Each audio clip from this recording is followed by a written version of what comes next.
Welcome to Paxa Rubiana, this time from Vienna, Café Brückel. It's a very historic place for me because here I made 2005, I think it was 2005, the press conference for the flat tax. And I was then later in the Presse, in the leading Austrian news journal, media. It's like the New York Times. For Austria, I was called the Don Quixote of the flat tax because there was only one journalist, and I really regret I didn't have this video potential to put it on my channel because it was quite historic thing for me. I emigrated then and I brought the flat tax to Kosovo, to the Balkans, and tried my best to spread the gospel of low, simple, fair taxation to Southeastern Europe, and I succeeded to flatten the Balkans in the taxation area, and I'm very proud about it. And now I'm back in Austria and I want to continue my campaign for 20% flat tax in Austria. That means 20% the key benchmark rate for VAT, for income tax, for corporate tax, for everything. 20%, simple, flat and fair. And it's a much better taxation system than what we have today. And if you want to tax the rich, please tax their properties. That is the better way, and give basic allowance to everybody in the property sector, but the luxury properties of the super rich, you can tax that, that's fine for me, but don't tax the people's productivity and the corporate too much. And we have reached the 20% in corporation tax in most countries but Germany and France already, and that's a decent result. 20% is fair. Now we have minimum corporation tax of 15, so I'm even for tax increases.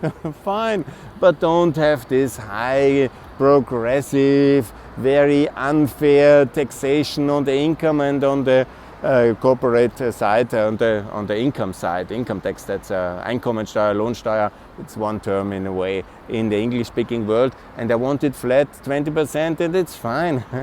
We don't need more than that. Yeah, we have even less than that in the poorer countries of the post-communist transition countries, like Macedonia with 10%, Kosovo 10%, all perfect. But now we need a corporate and income tax level of 20, and it's much better for the tax compliance. People understand it. You have less problem with this injustice of the inflation. Then you are suddenly increasing theoretically your income, and then you are in a higher tax rate and you lose. Yeah? You lose double by inflation and by the higher brackets, and it's utterly unfair, this system. And it doesn't really help to redistribute, because the very rich anyhow don't pay it, and they find many ways to save money and save taxation loopholes. They have their advisors, and they don't do that. And so it's much better 20% fair, flat, simple and clear, and you will have better results in the tax revenue generation. And you should also not have all these loopholes on the VAT. 20%, just simple, flat and fair. It's much better, because then you have also the revenues to help the poor in the transition, or to have a good working social fair system. This is so important. When the tax generation system works better, you can help the poor. You can have also much more prosperity, because you are socially more transmissible. Like there's more access to the higher strata, because in countries with high progressive taxation, the rich stay rich and the working class, the people who by their performance want to come up, yeah, they have it much more complicated. And you basically, with progressive taxation, you standardize the income level, and that's the idea of the left. Everybody should have more or less the same income, but that's not fair, because people are doing different things, have different innovation, different entrepreneurship, different creativity. Allow them also different level of incomes, and then don't tax their income, but tax their spending on the VAT level, and also with property taxation. When they have a lot and they have villas 1, 2, 3, then tax that. And anyhow, it's already very much rising, the property sector, because we have to tax the property owning too less and the performance of the people too high. And then what the left is now trying is to relieve and to end VAT on bread and milk, as if the people would eat only bread and milk. I'm not calling for them to eat cake, like don't decapitate me like Maria Antoinette. But most people, they don't have a very small part of their income is basic food, and it's not this significant. Yeah?